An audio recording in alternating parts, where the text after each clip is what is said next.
প্রথমবারের মতো দেশব্যাপী নানা আয়োজনে জাতীয়ভাবে পালন হচ্ছে গণহত্যা দিবস। সরকারের উদ্যোগকে সাধুবাদ জানিয়েছেন মুক্তিযোদ্ধা সহ সর্বস্তরের মানুষ। 25শে মার্চের গণহত্যার ভয়াবহতায় এখনো অশ্রু ভেজা স্বজনরা। বিশ্বজুড়ে স্বীকৃতি পেলে যুদ্ধাপরাধীদের বিচার আরও গ্রহণযোগ্যতা পাবে বলছেন গবেষকরা।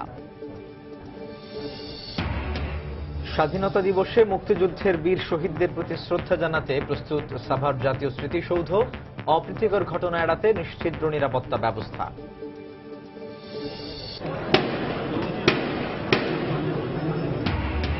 এবং সিলেটের জঙ্গি আস্তানায় চলছে সেনা অভিযান অপারেশন টুয়াইলাইট। থেমে থেমে গুলি ও বোমা বিস্ফোরণ, নিরাপদে বের করে আনা হলো ভবনের বাসিন্দাদের।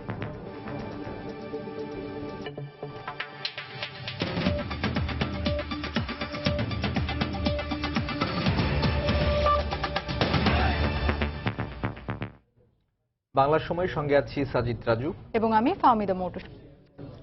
প্রথমবারের মতো বাংলাদেশে জাতীয়ভাবে পালন করা হচ্ছে গণহত্যা দিবস। 1971 সালের 25শে মার্চ রাতে অপারেশন সার্চ লাইট নামে গণহত্যা চালায় পাকিস্তানি বাহিনী। অসংখ্য সাধারণ নাগরিক, ছাত্র, শিক্ষক, বুদ্ধিজীবী ও পুলিশ হত্যা করে তারা। সেই নৃশংস ঘটনার আন্তর্জাতিক স্বীকৃতি আসুক, এমনটাই প্রত্যাশা এদেশের মানুষের। গবেষকরা বলছেন, ওই গণহত্যা বিশ্ব পরিমণ্ডলে স্বীকৃতি পেলে চলমান যুদ্ধাপরাধীদের বিচার আরও গ্রহণযোগ্যতা পাবে। তরিকুল ইসলাম সৌরভের রিপোর্ট। 25শে মার্চ 1971। প্রতিদিনের মতো সূর্য একটু একটু করে ডুবে যাচ্ছিল, অন্ধকার হয়ে যাচ্ছে চারদিক। তবে সে অন্ধকার এতটা ঘোর কালো হবে তা ভাবেনি কেউ। ব্যারাক থেকে ছেড়ে দেয়া হিংস্র পশুদের গর্জনে কম্পিত হলো ঢাকা। হায়নার মতো ঝাঁপিয়ে পড়ল ঘুমন্ত মানুষের উপর, জীবন্ত দগ্ধ করল, টেনে হিস্ট্রে হত্যা করা হলো অসংখ্য মানুষকে, পুড়িয়ে দেয়া হলো ঘরবাড়ি, চারদিকে মৃত মানুষের স্তূপ, ছোপ ছোপ রক্তে লাল শ্যামল বাংলার মাটি। সেই রাতে রাজারবাগ পুলিশ লাইন, পিলখানার তৎকালীন ইপিআর ক্যাম্প, ঢাকা বিশ্ববিদ্যালয়ের জগন্নাথ হল, জহুরুল হক হল ও রোকেয়া হল সহ সারা ঢাকা শহরে গণহত্যা চালায় বর্বর পাকিস্তানি বাহিনী। 46 বছর পরও সে রাতের প্রত্যক্ষদর্শীর ভাষা তাই আজও অশ্রু ভেজা। যেমন শিলাবৃষ্টি হয়, ঠাটা ঠাটা ঠাটা ঠুস ঠাস ডিম, এরকম ভাবে অনবরত গোলাগুলি চলছে। 28 তারিখে আসছি, আইসা দেখে হলের ভিতরে ঢোকা যায় না গন্ধে। এবারই প্রথমবারের মতো রাষ্ট্রীয়ভাবে গণহত্যা দিবস পালন করছে বাংলাদেশ।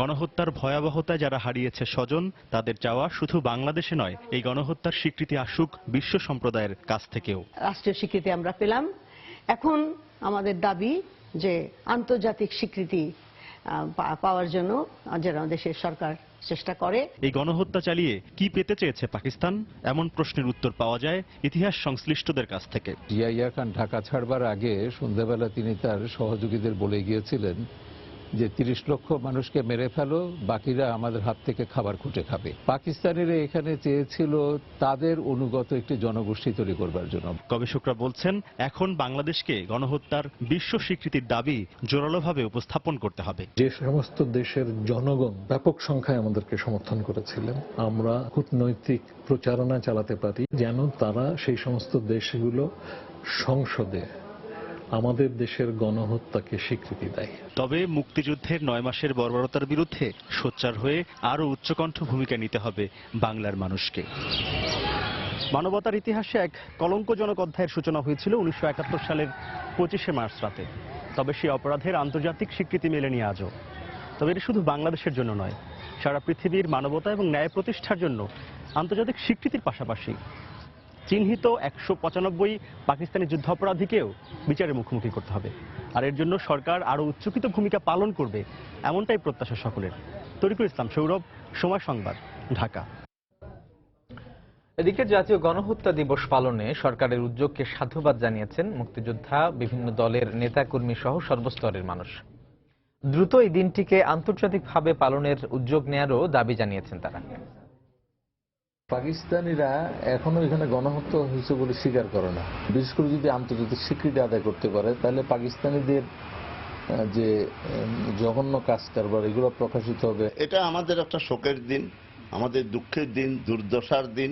এই দিনের ভয়াবহতা যারা চোখে দেখেনি তারা কিন্তু প্রকৃতপক্ষে বুঝবে না। নতুন প্রজন্মকে বুঝতে দেওয়া যে আমরা কি হারিয়েছি, কি করে আমরা আজকে স্বাধীনতা পেয়েছি। সমস্ত বধ্যভূমিগুলোকে সরকারের নিয়ন্ত্রণে নিয়ে আসা উচিত এবং সেটার প্রয়োজনীয় অবকাঠামো এটা তৈরি করা আর মিউজিয়াম করা। 25শে মার্চকে নতুন করে গণহত্যা দিবস পালন করার ক্ষেত্রে এখানে কোনো দ্বিমত নেই, তবে এই দিবসটি নিয়ে জাতিকে ঐক্যবদ্ধ করা উচিত ছিল। আমাদের পররাষ্ট্র মন্ত্রণালয়কে, আমাদের সরকারকে 25শে মার্চ গণহত্যা দিবস পালনের সিদ্ধান্ত যাতে আন্তর্জাতিকভাবে হয় সেই জন্য জাতিসংঘে চেষ্টা করা। প্রবাসে যে সমস্ত বাঙালি আমাদের ভাই বোনেরা বসবাস করছেন তারা নানা ধরনের উদ্যোগ নেন, দেশকে ভালোবাসার নজির রাখেন নানা স্থানে। তাদের প্রতি অনুরোধ জানাবো যে জাতিসংঘের প্রতি চারিদিক থেকে চাপ তৈরি করা হোক যেন 25শে মার্চকে গণহত্যা দিবস হিসেবে আমরা স্বীকৃতি পাই। দেশব্যাপী নানা আয়োজনে পালিত হলো 25শে মার্চ জাতীয় গণহত্যা দিবস। কাল রাত্রিতে পাকিস্তানি হানাদারদের বর্বর হত্যাযজ্ঞের শিকার মহান শহীদদের শ্রদ্ধা ভরে স্মরণ করল জাতি। শিশুদের রঙের আঁচড়ে ফুটে উঠল কাল রাত্রির ইতিহাস। ব্যুরো ও জেলা প্রতিনিধিদের পাঠানো তথ্য ছবি নিয়ে ডেস্ক রিপোর্ট। গণহত্যা দিবসে রাজশাহীতে শিশুদের রং তুলির আঁচড়ে ফুটিয়ে তোলা হয় ৭১-এর কাল রাত্রিতে পাকিস্তানি বাহিনীর হিংস্রতা, মুক্তিযোদ্ধাদের বীরত্বগাথা ও বঙ্গবন্ধুর স্বাধীনতার আহ্বান সহ মহান মুক্তিযুদ্ধের নানা ইতিহাস। শিশু একাডেমিতে আয়োজিত অনুষ্ঠানে আরও ছিল রচনা প্রতিযোগিতা। এতে নগরীর বিভিন্ন স্কুলের কয়েকশো শিক্ষার্থী অংশ নেয়। আমরা আজকে মুক্তিযুদ্ধের ছবি আঁকিয়েছি, তো আমাদের ছবিটা আঁকতে অনেক ভালো লাগছে। রাস্তা গেছি, গাড়ি আঁকিয়েছি। খুলনা দিবসের প্রথম প্রহরে নগরীর গল্লামারীর স্মৃতিসৌধে ফুল দিয়ে শ্রদ্ধা জানান মুক্তিযোদ্ধা সংসদ ও স্থানীয় আওয়ামী লীগের নেতাকর্মীরা। এ সময় 25 মার্চকে আন্তর্জাতিক গণহত্যা দিবস হিসেবে স্বীকৃতির দাবি জানান তারা। এছাড়া বিকেলে জেলা বিএনপির উদ্যোগে 15 জন মুক্তিযোদ্ধাকে সংবর্ধনা দেওয়া হয়। বরিশালের সদর রোডে দলীয় কার্যালয় থেকে একটি র্যালি বের করে মহানগর ও জেলা আওয়ামী লীগ। পরে সেখানে সংক্ষিপ্ত সমাবেশে বক্তারা তালিকা করে সব যুদ্ধাপরাধী ও রাজাকারদের বিচার দাবি করেন। গাইবান্ধার সরকারি বালিকা উচ্চ বিদ্যালয়ের শিক্ষার্থীদের উদ্যোগে ৭১-এর বীরাঙ্গনা রাজকুমারী ফুলমতী রবিদাসকে সম্মাননা দেওয়া হয়। এ সময় তার হাতে ফুল তুলে দিয়ে সম্মান জানায় শিক্ষার্থীরা। গাজীপুরে জাতীয় বিশ্ববিদ্যালয়ে দিবসটি উপলক্ষে আলোচনা সভার আয়োজন করা হয়। এ সময় বক্তারা 25 মার্চকে আন্তর্জাতিক গণহত্যা দিবস হিসেবে স্বীকৃতি দিতে প্রবাসীদের এগিয়ে আসার আহ্বান জানান। আমাদের যারা বাঙালি, আমেরিকায় বিশাল বাঙালি কমিউনিটি আছে, ইউরোপে আছে, ইংল্যান্ডে আছে, তাদের সকলের কাছে পৌঁছে দেওয়া যে তোমরা এটিকে এখন আন্তর্জাতিকভাবে তুলে নিয়ে আসো। এছাড়া ময়মনসিংহ, নাটোর, রংপুর, বাগেরহাট ও পাবনা সহ সারা দেশে বিভিন্ন রাজনৈতিক, সামাজিক ও সাংস্কৃতিক সংগঠন নানা আয়োজনে দিবসটি পালন করে। তৌফিক মাহমুদ, সময় সংবাদ। আর মাত্র কয়েক ঘন্টার অপেক্ষা। জাতির শ্রেষ্ঠ সন্তান মুক্তিযুদ্ধের বীর শহীদদের প্রতি শ্রদ্ধা জানাতে পুরোপুরি প্রস্তুত সাভার জাতীয় স্মৃতিসৌধ। শেষ হয়েছে সৌন্দর্য বর্ধনের কাজ। যে কোনো ধরনের অপ্রীতিকর ঘটনা এড়াতে নেওয়া হয়েছে নিশ্ছিদ্র নিরাপত্তা ব্যবস্থা। রাশেদ বাপের রিপোর্ট। 26 মার্চ মহান স্বাধীনতা দিবসে দেশের সর্বস্তরের মানুষের শ্রদ্ধা আর ভালোবাসায় সিক্ত হবেন জাতির বীর সেনারা। 46তম স্বাধীনতা দিবসকে সামনে রেখে প্রস্তুত করা হচ্ছে শহীদদের আত্মত্যাগের প্রতীক জাতীয় স্মৃতিসৌধ। মূল বেদিতে চলছে ধোয়া মোছা আর রং তুলির শেষ আঁচড়। নানা রঙের বাহারি ফুলের চাদরে ঢেকে ফেলা হয়েছে স্মৃতিসৌধের সবুজ চত্বর। ফুল গাছের পরিচর্যা ও সৌন্দর্য বর্ধনে ব্যস্ত সময় পার করছেন পরিচ্ছন্নতা কর্মীরা। গাছ ছাড়তেছে, গাছের গোড়া ফুল গাছে পানি দিতেছি, পরিশ্রম করে রং দিয়ে সৌন্দর্য করতেছি। জনগণ আসবে, দেখবে, তখন সবারই ভালো লাগবে। জাতির গৌরব আর অহংকারের এই দিনটিতে সৌধ প্রাঙ্গণে নামবে লাখো মানুষের ঢল। তাদের হৃদয় নিংড়ানো ভালোবাসার ফুলে ফুলে ভরে উঠবে শহীদ বেদি। শহীদদের প্রতি শ্রদ্ধা জানাতে আসবো, প্রতি বছরই আসি। স্বাধীনতা দিবসের অনুষ্ঠান নির্বিঘ্ন করতে পুরো এলাকা জুড়ে বসানো হয়েছে সিসিটিভি ক্যামেরা। এছাড়া ওয়াচ টাওয়ার ও পুলিশ কন্ট্রোল রুমের মাধ্যমে সার্বক্ষণিক নজরদারি সহ সৌধ এলাকায় থাকবে র্যাব পুলিশের কয়েক স্তরের নিরাপত্তা বলয়। যাবতীয় প্রস্তুতি শতভাগ সম্পন্ন হওয়ায় সন্তুষ্টি প্রকাশ করেছেন সংশ্লিষ্টরা। ধোয়া মোছা, লাইটিং এবং নিরাপত্তার জন্য সিসিটিভি লাগানো ইত্যাদি কাজগুলো আমাদের মোটামুটি শতভাগই সম্পন্ন হয়েছে। লাখো শহীদের রক্তের বিনিময়ে বাঙালি পেয়েছে স্বাধীনতা। আর তাই স্বাধীনতা শুধু আনন্দই নয়, গভীর বেদনারও। শ্রদ্ধা আর স্মৃতি রোমন্থনের মধ্যে সীমাবদ্ধ না থেকে আগামীর বাংলাদেশ বিনির্মাণের পাথে হয়ে উঠুক দিবসটি, এমনটাই প্রত্যাশা সকলের। সাভারের জাতীয় স্মৃতিসৌধ থেকে রাশেদ বাপ্পি, সময় সংবাদ। বাংলার সময় আরো থাকছে। কুমিল্লা সিটি নির্বাচনকে সামনে রেখে সিইসির সঙ্গে আইন শৃঙ্খলা রক্ষা বাহিনীর মত বিনিময়, নির্বাচন সংশ্লিষ্টদের নৈতিকতার সঙ্গে দায়িত্ব পালনের আহ্বান। সিলেটের শিববাড়ি এলাকায় জঙ্গি আস্তানা সন্দেহে আতিয়া ভিলা নামে বাড়িতে জঙ্গিদের আটকের জন্য মূল অভিযান চালাচ্ছে সেনাবাহিনীর প্যারা কমান্ডো টিম। বাড়ির ভেতর থেকে থেমে থেমে বোমা ও গুলির শব্দ পাওয়া যাচ্ছে। এর আগে অপারেশন টুয়াইলাইট নামে এই অভিযানে ভবনের ৭৮ জন বাসিন্দাকে বের করে আনা হয়েছে বলে জানিয়েছে আইএসপিআর।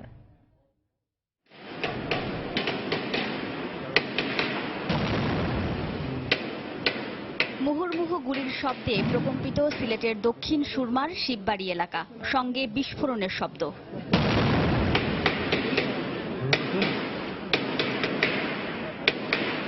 গুলি ও বিস্ফোরণের মধ্যেই আতিয়া মহলে প্রবেশ করে সেনাবাহিনীর সাজোয়া যান। শনিবার সকাল 8:45টায় শুরু হয় সেনাবাহিনীর প্যারা কমান্ডো ব্যাটালিয়নের চূড়ান্ত অভিযান। সেনাবাহিনীর 17 পদাতিক ডিভিশনের জিওসি মেজর জেনারেল আনোয়ারুল মোমেনের নেতৃত্বে অপারেশন টুয়াইলাইট এ সহায়তা করছে সোয়াত, র্যাব ও পুলিশ। এর আগে 30 ঘন্টারও বেশি সময় বাড়ি দুটিকে ঘিরে রাখার পর ভোরে ঘটনাস্থলে পৌঁছায় কমান্ডো বাহিনী। মাইকে আশপাশের 1 কিলোমিটার এলাকা থেকে লোকজনকে সরে যাওয়ার অনুরোধ জানানো হয় আইনশৃঙ্খলা রক্ষা বাহিনীর পক্ষ থেকে।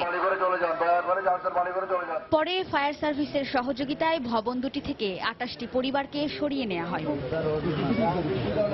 বৃহস্পতিবার রাতে জঙ্গিদের আস্তানা সন্দেহে বাড়ি দুটির চারদিকে অবস্থান নেয় আইনশৃঙ্খলা রক্ষা বাহিনী। শুক্রবার ভোরে আতিয়া ভিলা নামে বাড়িটির ভেতর থেকে একটি বিস্ফোরণের শব্দ পাওয়া যায়। এরপর জঙ্গি অবস্থান নিশ্চিত হয়ে বিকেলে ঢাকা থেকে পুলিশের বিশেষায়িত ইউনিট সোয়াত এবং সন্ধ্যায় সেনাবাহিনীর একটি পর্যবেক্ষক দল ঘটনাস্থলে পৌঁছায়। রাতভর police, RAB, counter terrorism unit ও সোয়াতের সদস্যরা বাড়ি দুটিকে ঘিরে রাখে।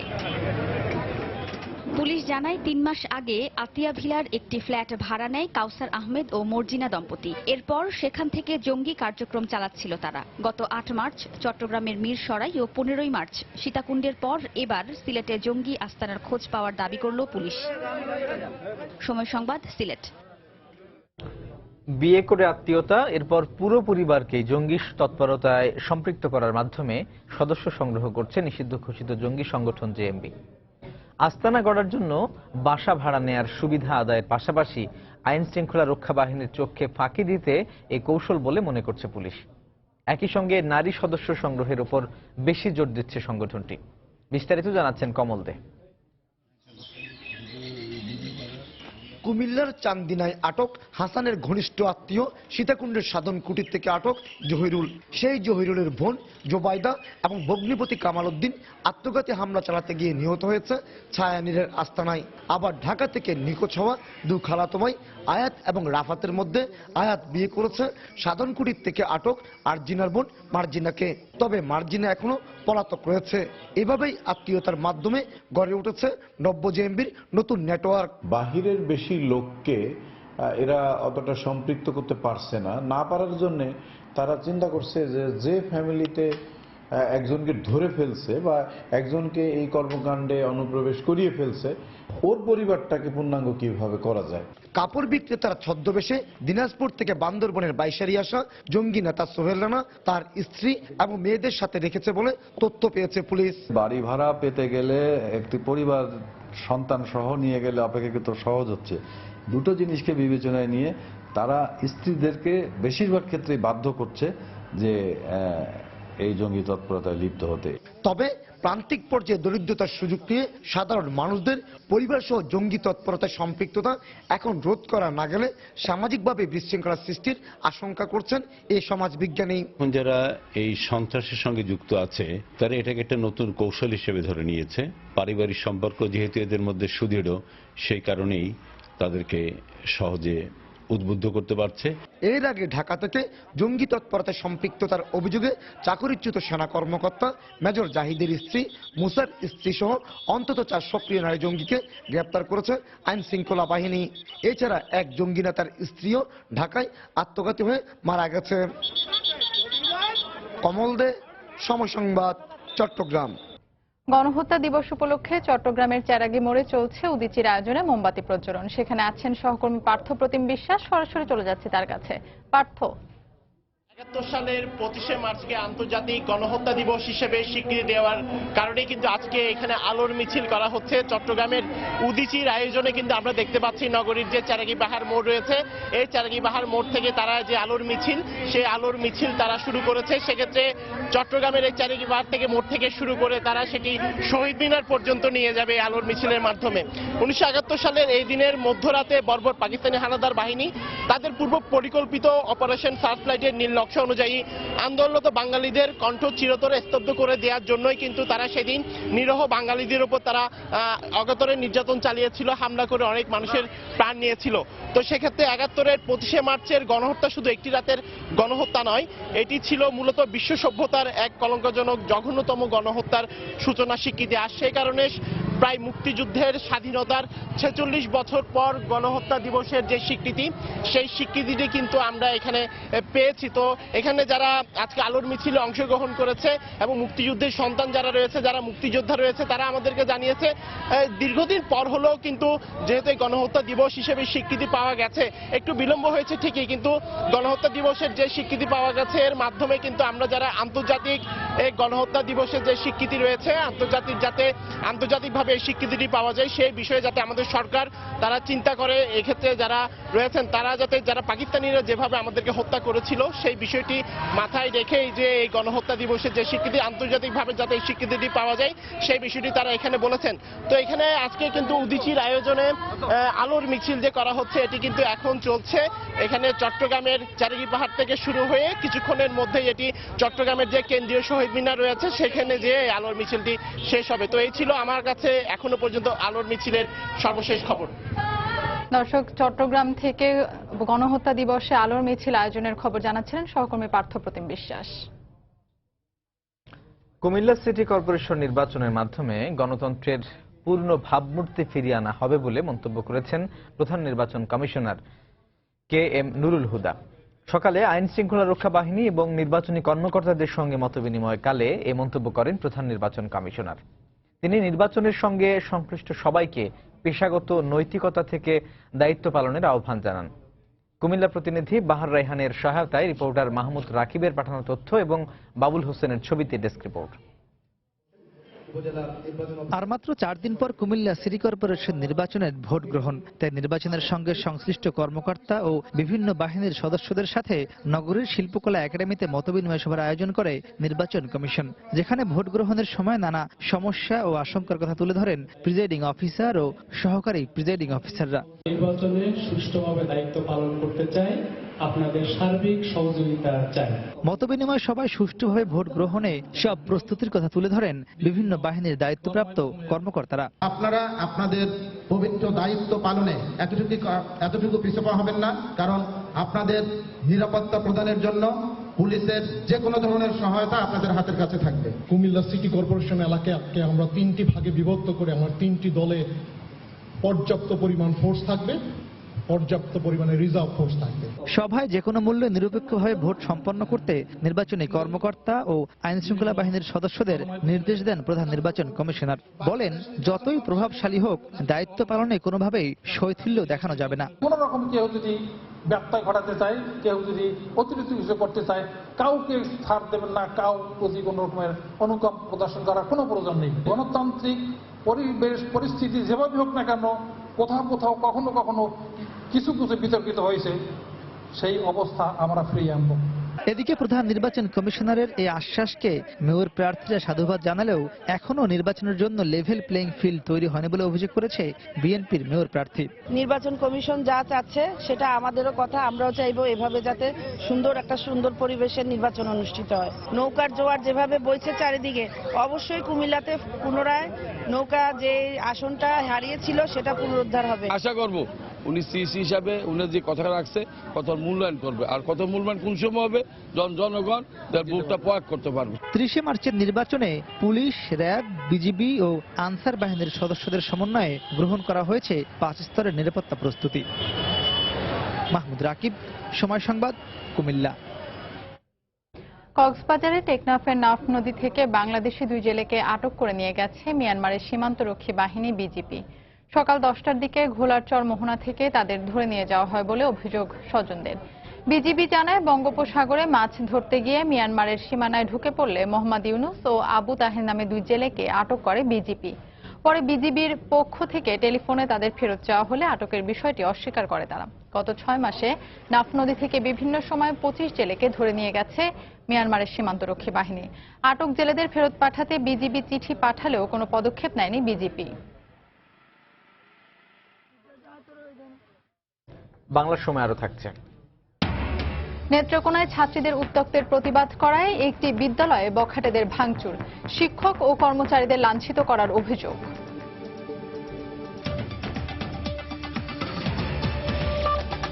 25শে মার্চের কাল রাতে শহীদ হন ইপিআরের বাঙালি কর্মকর্তা 15 ব্যাটালিয়নের প্রধান জেসিও খন্দকার আলী আকরাম। তার স্বজনদের এখনো তাড়া করে বেড়ায় সেই রাতের নারকীয় তাণ্ডব। স্বজনরা জানান, 1971 সালের ওই রাতে স্বাধীনতা সংগ্রামে ঝাঁপিয়ে পড়তে ইপিআর অস্ত্রাগারের চাবি নিয়ে বাড়ি থেকে বের হন আলী আকরাম। পরে তিনিও তার সহকর্মী অস্ত্রাগার থেকে বাঙালি সৈনিকদের অস্ত্র বিতরণ করেন। পাক হানাদারদের অতর্কিত আক্রমণের মুখে প্রবল প্রতিরোধ গড়ে তোলার চেষ্টা করেন তারা। যুদ্ধের এক পর্যায়ে শহীদ হন আলী আকরাম। মহান এই মুক্তিযোদ্ধাকে বীর বিক্রম উপাধি দেয়া হলেও তা গেজেটে অন্তর্ভুক্ত না করায় দুঃখ প্রকাশ করেছেন তার স্বজনরা।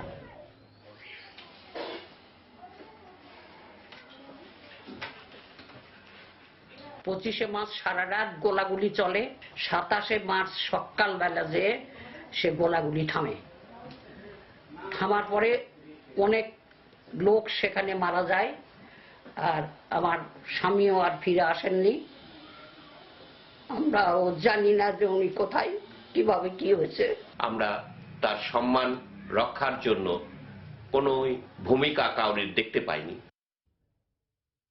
শুধু লাখ লাখ জীবন নয়, মুক্তিযুদ্ধের সময় হাজার হাজার নারীর সম্ভ্রমের বিনিময়ে অর্জিত হয় এদেশের স্বাধীনতা। স্বাধীনতার 46 বছর পরে জাতীয়ভাবে অনেকেই বীরাঙ্গনার স্বীকৃতি পেয়েছেন, তবে এখনো অনেকে বঞ্চিত আছেন এই স্বীকৃতি থেকে। এদের একজন বরগুনার পাথরঘাটা উপজেলার নূরজাহান নুরী। 71-এ স্বামীহারা ষাটোর্ধ্ব সন্তানহীন এই নারী দিন কাটাচ্ছেন অসহায় অবস্থায়। বিস্তারিত এম.এ. আজিমের রিপোর্টে, ক্যামেরায় ছিলেন এস.এম. সিফাত। মুক্তিযুদ্ধের সময় নতুন খাল নামের এ খাল পারে ছিল পাকিস্তান বাহিনীর ক্যাম্প। খালটির ওপারে ছিল নূরজাহান নুরীর বাড়ি। প্রায় জোর করে নুরীকে পাক বাহিনীর ক্যাম্পে নিয়ে চালানো হতো পাশবিক নির্যাতন। অনেক সময় নিজ বাড়িতেও নির্যাতনের শিকার হয়েছেন। মিলিটারি ওই বাড়ির মধ্যে আইসে গেছে, আসরের সময় আইতে আবার যাইতে। আমরা ওই টাইম তুমি দেখিয়া আমরা টাইম ইহেরে রাখতাম, সেই টাইমে আমরা পলাইতাম। নৌকায় আইতে নৌকায় নিয়ে যাইতে নির্যাতন করতে, এটা সত্য ঘটনা, আমি যেটা চোখে দেখছি। রাজাকারাও সাথে আর কি দেখাইয়া দিতে এই বেরিয়ে আছে। তখনকার 20 বছরের নুরী আজ বয়সের ভারে অনেকটাই অচল। এক হাত ও এক পা অবশ হয়ে গেছে। স্বামীকে হারিয়েছেন পাক বাহিনীর গুলিতে। কোনো সন্তান না থাকায় আশ্রয় হয়েছে বোনের মেয়ের বাড়িতে। এখন সেখানেই অসহায়, অবহেলা আর বঞ্চনা নিয়ে জীবন কাটছে তার। যুদ্ধের সময় আমি কিছু বলতে পারি না, আমার অন্যায় অত্যাচার বেশি করেছি, রং করছে পাক বাহিনী নিয়ে, মানুষ নষ্ট করছে। আর আমি কি করি? উপজেলা মুক্তিযোদ্ধা কমান্ডার আশ্বাস দিলেন, যাচাই বাছাই করে বীরাঙ্গনার স্বীকৃতি দেওয়ার ব্যবস্থা নেওয়া হবে। অনেকে বীরাঙ্গনা হয়েছে কিন্তু মানিজ্যতের ভয় তারা আত্মপ্রকাশ করে নাই। যদি এই মহিলা সত্যিকারে বীরাঙ্গনা হয়ে থাকে, তাই ইনশাল্লাহ এটা প্রমাণ হইবে এবং সে তার দাবি পূরণ করার জন্য তার অধিকার সে পায়, যাতে তার ব্যবস্থা আমরা গ্রহণ করব। আগামী 3 বছর বীরাঙ্গনাদের তালিকা হালনাগাদ কার্যক্রম চলমান থাকবে। তবে এ কার্যক্রমে অন্তর্ভুক্ত করার জন্য নুরীর পাশে কেউ নেই। এম.এ. আজিম, সময় সংবাদ, বরগুনা। সিলেটের শিববাড়ির আতিয়া মহলে অভিযানের বিষয়ে সাংবাদিকদের ব্রিফ করছেন director of military intelligence brigadier general Fakhrul Ahsan. সরাসরি চলে যাচ্ছে সেখানে। সংগঠিত এবং তারা যথেষ্ট শক্তিশালী। তখন তারা ঢাকা থেকে সোয়াত বাহিনীকে ডাকে। সোয়াত ফোর্স গতকালকে এসছে, এসে তারা বিভিন্ন তাদের অপারেশনাল যেই পদ্ধতি বা যেগুলো অনুসরণ করে তারা চেষ্টা করেছিল টার্গেটটাকে নিউট্রালাইজ করার জন্য, কিন্তু তারা দেখেছে যে ভিতরে জঙ্গি যারা ছিল তারা অনেক অর্গানাইজড। সবচেয়ে বড় কথা ছিল যে ভিতরে অনেক বেশি হোস্টেজ ছিল এবং সেটার জন্য তারা অপারেশনটা করার মতো আগায় নাই। তখন তারা সেনাবাহিনীর সহায়তা চেয়েছে এবং গতকালকে সন্ধ্যার পরে রাত্রে 8-9টার দিকে আমাদেরকে বলা হয়েছে যে সেনাবাহিনীকে অপারেশনটা করার জন্য। এবং তারপরের থেকে আমাদের এখানে 17 পদাতিক ডিভিশন আছে, তার অধীনে প্রথম প্যারা কমান্ডো ব্যাটালিয়ন আছে। তারা এসে মূলত অপারেশনাল যে রেকি প্ল্যানিং যেগুলো সেগুলো গতকালকে রাত্রে সেগুলো করেছে এবং আজকে সকাল থেকে আনুমানিক 7:30-8টার দিকে রওনা হয়েছে। 9টার দিক থেকে অপারেশন শুরু হয়েছে এবং আমাদের প্রথম লক্ষ্য ছিল, মাননীয় প্রধানমন্ত্রী বলেছিলেন যে এই বিল্ডিং এ যেই হোস্টে যারা আছে, জিম্মি যারা আছে, তাদেরকে নিরাপদে উদ্ধার করা এবং সেটা করার জন্য আমাদের সর্বাত্মক চেষ্টা ছিল এবং আল্লাহর রহমতে আমরা যে কজন ছিল পুরো 78 জনকেই একদম নিরাপদে বের করে নিয়ে আসতে সক্ষম হয়েছি।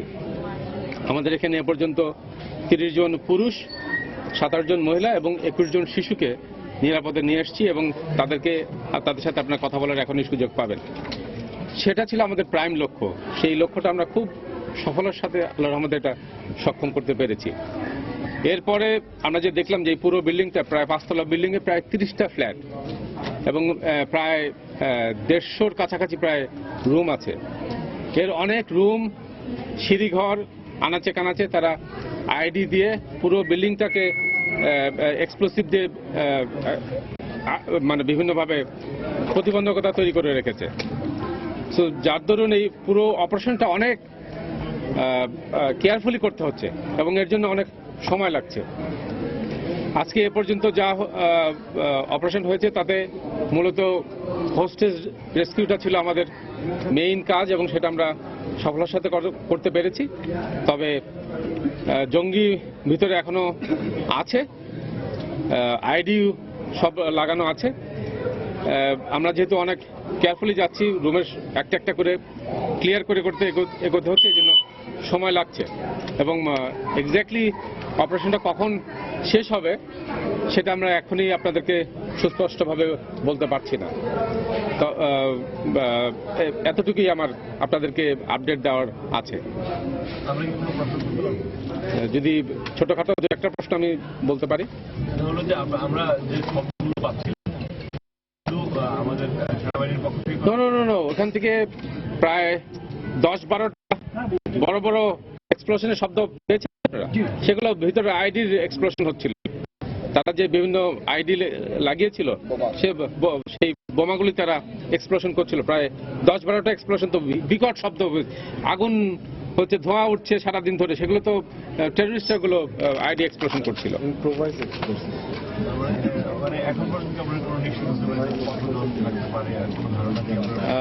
এক্স্যাক্ট সংখ্যা এই মুহূর্তে বলাটা ডিফিকাল্ট যে ভিতরে টেররিস্টের সংখ্যা এক্স্যাক্টলি কত। তবে আমরা আশেপাশে যে বাড়ির মালিক অন্যান্য যারা ছিল তাতে আমরা নিশ্চিত এতটুকু সংখ্যা পেয়েছিলাম যে 78 জন জিম্মি ছিল। 78 জনকে আমরা সবাইকে বের করতে পেরেছি। তবে টেররিস্টদের সংখ্যা এক্স্যাক্টলি কত এখনই বলতে পারছি না। এখন পর্যন্ত আপনারা প্রবেশ করতে পারেন পুরো বিল্ডিং এর ভিতরে ঢুকে তো সবাইকে বের করে নিয়ে আসছে। এখন আপনারা বাইরে থেকে অ্যাটাক করছেন, মানে যেখানে জঙ্গিরা আছে সেটা কি নির্দিষ্ট কোনো একটা স্থানে রয়েছে না, উপর নিচ করছে তারা, নির্দিষ্ট এক জায়গায় থেমে নাই, উপর নিচে করছে। এই অবস্থাতেই আপনারা আপনাদের অভিযান চালিয়ে যাচ্ছি। আজকের অভিযান কি সন্ধ্যার এখন পর্যন্ত না রাতে অভিযান চালানো হবে না কালকে সকাল? সেটা অপারেশনাল কমান্ডার তার পরিকল্পনা অনুযায়ী করবে। জি, ঠিক আছে। আমি ব্রিগেডিয়ার জেনারেল ফখরুল হাসান। জি, মোহাম্মদ ফখরুল হাসান। এখন আপনাদেরকে আমরা কিছু ছবি সরবরাহ করবো যে অপারেশনের ভিতরে যে ছবি। সিলেটের শিববাড়ির আতিয়া মহলে অভিযানের বিষয়ে সাংবাদিকদের ব্রিফ করছিলেন director of military intelligence brigadier general Fakhrul Hasan. সুনামগঞ্জে ঝড়ে অর্ধশতাধিক ঘরবাড়ি বিধ্বস্ত হয়েছে। সকালে প্রচণ্ড ঝড়ে বিশ্বম্ভরপুর ও তাহিরপুর উপজেলার প্রায় 10টি গ্রামের বসতঘর ভেঙে যায়। একই সময় জাদুকাটা নদী সংলগ্ন রাজারগাঁও গ্রামের 20টি দোকানের চাল উড়ে যায়। এতে ক্ষতিগ্রস্ত হয়েছেন ব্যবসায়ীরা। ঝড়ে নষ্ট হয়েছে 2 উপজেলার বিস্তীর্ণ ফসলের ক্ষেত। দেখছেন বাংলার সময়। আমি তো আমিনারে না দেখে মরুম না, যেদিন যুদ্ধে যাই ওর ছোট্ট হাতটা আমার বউর উপর দিয়ে সরাইয়া গুট খুঁটে আন্ধারের মধ্যে বাইরে গেছিলাম। এরপর দেশ স্বাধীন করে ঠিকই ফিরছি, কিন্তু আমার আবেগটা কি জীবন্ত না, প্রতিটা বাক্য প্রতিটা শব্দ হারাতে দেব না। ছুটছি দেশের কোনায় কোনায়, বীরদের মুখে বীরত্বের কথা দিয়ে তৈরি করছি ডিজিটাল ভিডিও আর্কাইভ ৭১-এর কথা। বিজয়ের এই প্রেরণা ছড়িয়ে যাক প্রজন্ম থেকে প্রজন্মে। চলো বহুদূর। বরগুনার তালতলিতে কুমিরের কামড়ে এক দর্শনার্থীর মৃত্যু হয়েছে। দুপুরে ট্যাংরাগিরি ইকো ট্যুরিজম পার্কে এই ঘটনা ঘটে। বন বিভাগের বরগুনা রেঞ্জের কর্মকর্তা এস.এম. শামসুদ্দোহা জানান, পিরোজপুরের মঠবাড়িয়া থেকে ৩ বন্ধুকে নিয়ে পার্কে যান আসাদুজ্জামান রনি। এই সময় সংরক্ষিত বেষ্টনীতে ঢুকে পানিতে হাত রাখলে তাকে টেনে নিয়ে যায় একটি কুমির। খবর পেয়ে স্থানীয়দের সহযোগিতায় তার লাশ উদ্ধার করে বন বিভাগ। নিহত আসাদুজ্জামান মালয়েশিয়ার একটি বিশ্ববিদ্যালয়ের MBA এর শিক্ষার্থী বলে জানায় তার বন্ধুরা। এই ছিল বাংলার সময়। যে কোনো খবর পেতে ভিজিট করুন সময়নিউজ.tv। এছাড়া এইমাত্র পাওয়া খবর আপনার মোবাইলে পেতে SMS করুন *BN লিখে পাঠিয়ে দিন 16242 নম্বরে। সঙ্গে থাকুন সময়।